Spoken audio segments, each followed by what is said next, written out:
sommes le mercredi 20 août 2025 et l'on se retrouve pour les chroniques de Mercure, ta guidance qui t'aide à y voir plus clair si tu es au cœur d'une communication devenue difficile, compliquée, conflictuelle, voire inexistante, tel un silence radio. Cette semaine, j'ai effectué mon tirage avec l'oracle Apollonia de Dystopia Tinta.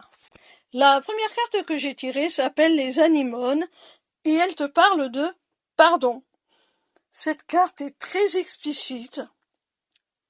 Elle nous montre que vous avez pu avoir des mots qui vous ont blessé mutuellement, réciproquement, et qui nécessitent un pardon pour améliorer votre communication. Elle peut vous annoncer justement que votre interlocuteur, quelle que soit la nature de votre relation, va venir vous réclamer ce pardon. La première carte que j'ai tirée s'appelle la Calavera et elle représente le cycle de vie, de mort et de vie.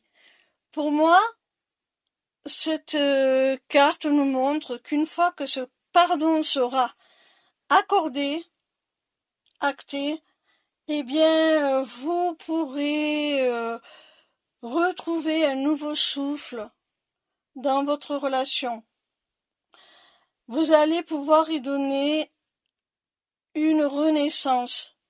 Et la communication aussi, premièrement, va reprendre vie, va renaître, et c'est ce qui va permettre à la relation tout entière de renaître également de ses cendres.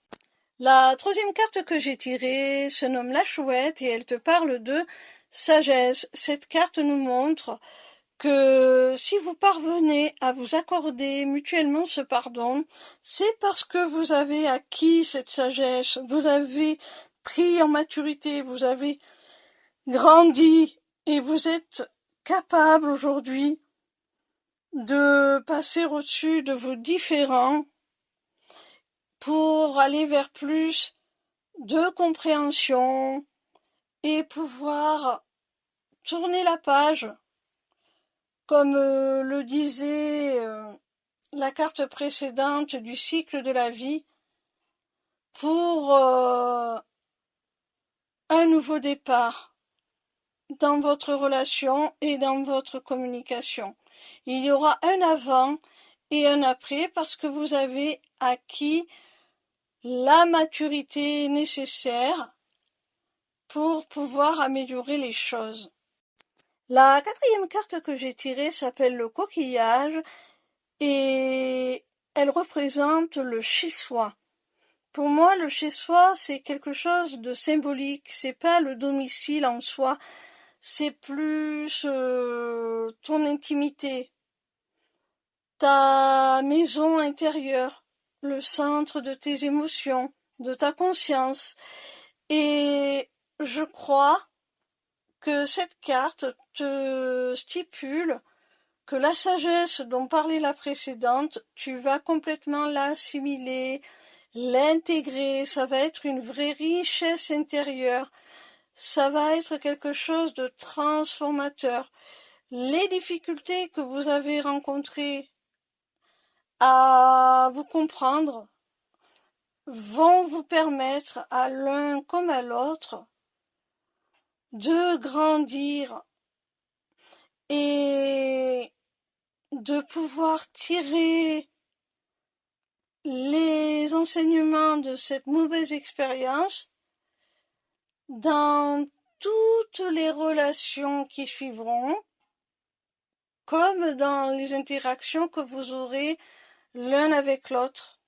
La cinquième et dernière carte s'intitule Les oranges et elle représente l'abondance.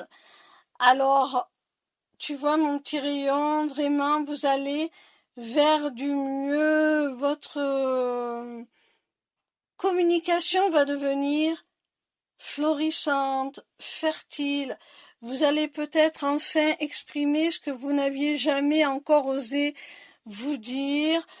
vous allez vraiment faire progresser, évoluer les choses par cette communication devenue fructueuse.